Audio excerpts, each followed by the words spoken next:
ओडिशा के पवित्र नगर श्री जगन्नाथ मंदिर में भगवान जगन्नाथ अपने भक्तों पर अनंत कृपा बरसाते हैं। यह कहानी उसी असीम भक्ति और भगवान की करुणा की है। एक ऐसी भावुक कथा जो हृदय को छू जाए। पुरी के पास एक छोटे से गांव में माधव नाम का एक गरीब ब्राह्मण रहता था। उसके पास धन दौलत कुछ भी नहीं था, लेकिन उसके पास था तो केवल एक चीज, भगवान जगन्नाथ के प्रति अटूट प्रेम और विश्वास। माधव रोज सुबह उठकर नदी में स्नान करता, फिर मिट्टी का एक छोटा सा दीप जलाकर भगवान को प्रणाम करता और कहता, हे प्रभु, मेरे पास देने को कुछ नहीं, बस मेरा प्रेम ही स्वीकार करें।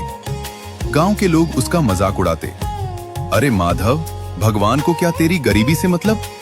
बड़े बड़े राजा महाराजा भोग चढ़ाते हैं, तब जाकर भगवान खुश होते हैं। लेकिन माधव मुस्कुराकर कहता, भगवान को भोग नहीं, भाव चाहिए। माधव के मन में एक ही इच्छा थी, एक बार भगवान जगन्नाथ के दर्शन करने की। लेकिन उसके पास इतने पैसे नहीं थे कि वो पुरी तक यात्रा कर सके। एक दिन उसने ठान लिया, मैं पैदल ही जाऊंगा, चाहे कितने भी दिन लग जाएं। उसने अपनी छोटी सी पोटली में सूखी रोटियां बांधी और भगवान का नाम लेते हुए यात्रा पर निकल पड़ा। कठिन यात्रा, रास्ता आसान नहीं था। तेज धूप, भूख प्यास, थकान, सब कुछ था। कई बार वह गिर पड़ा, लेकिन हर बार उठकर कहता, जय जगन्नाथ। एक दिन भूख से व्याकुल होकर वह एक पेड़ के नीचे बैठ गया। उसकी आंखों से आंसू बहने लगे। प्रभु, क्या मैं आपके दर्शन नहीं कर पाऊंगा? तभी एक वृद्ध व्यक्ति उसके पास आया और बोला, बेटा, क्यों रो रहे हो? माधव ने अपनी कहानी सुनाई। वृद्ध मुस्कुराए और बोले, यह लो, थोड़ा प्रसाद खा लो और आगे बढ़ो।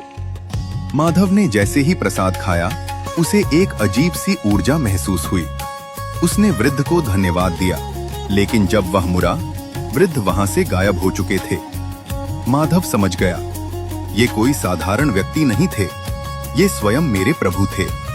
उसकी आंखें श्रद्धा से भर गईं। कई दिनों की कठिन यात्रा के बाद माधव आखिरकार पुरी पहुंच गया। मंदिर के विशाल शिखर को देखकर उसकी आंखों से आंसू बहने लगे। वह दौड़ता हुआ मंदिर के द्वार तक पहुंचा, लेकिन वहां के पहरेदारों ने उसे रोक दिया। अरे, तुम इतने मैले कुचैले हो, अंदर नहीं जा सकते? माधव ने हाथ जोड़कर विनती की, मुझे बस एक बार भगवान के दर्शन करने दीजिए। लेकिन किसी ने उसकी बात नहीं सुनी। टूटता हुआ दिल माधव मंदिर के बाहर बैठ गया और रोने लगा। प्रभु, मैं इतने दूर से आया, क्या आप मुझे दर्शन नहीं देंगे? उसका दिल टूट चुका था।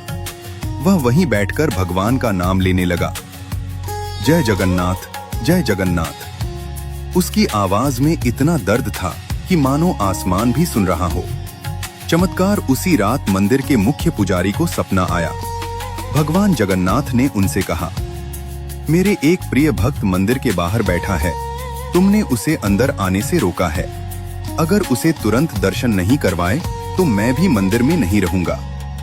पुजारी घबराकर उठे और तुरंत मंदिर पहुंचे। उन्होंने सभी सेवकों को बुलाया और कहा, जल्दी उस भक्त को खोजो। भक्त का सम्मान माधव अभी भी मंदिर के बाहर बैठा रो रहा था। पुजारी खुद उसके पास आए और उसके चरणों में गिर पड़े। भक्त, हमें माफ कर दो। भगवान ने स्वयं आदेश दिया है कि आपको अंदर लाया जाए। माधव चौंक गया, मैं तो एक साधारण गरीब हूं। पुजारी बोले, आप साधारण नहीं, भगवान के प्रिय हैं। भगवान के दर्शन माधव को पूरे सम्मान के साथ मंदिर के अंदर ले जाया गया। जैसे ही उसने भगवान जगन्नाथ के दर्शन किए, वह भाव विभोर होकर रो पड़ा। उसने हाथ जोड़कर कहा, प्रभु, आपने मुझे इतना सम्मान दिया, मैं इसके योग्य नहीं हूं। तभी उसे ऐसा लगा जैसे भगवान मुस्कुरा रहे हों और कह रहे हों, माधव, मुझे तेरे धन से नहीं, तेरे प्रेम से मतलब है। अद्भुत अनुभव। माधव वहीं बैठ गया और भगवान के सामने भजन गाने लगा। उसकी आवाज में इतनी भक्ति थी कि पूरा मंदिर गूंज उठा। लोग दूर दूर से उसे देखने आने लगे। सबके मन में एक ही भावना थी, सच्ची भक्ति कैसी होती है, आज हमने देख ली। कहानी का संदेश। कुछ दिनों बाद माधव अपने गांव लौट गया। लेकिन अब वह वही गरीब ब्राह्मण नहीं था, वह भगवान का प्रिय भक्त बन चुका था। गांव वालों ने उससे पूछा, क्या सच में भगवान ने तुम्हारी सुनी?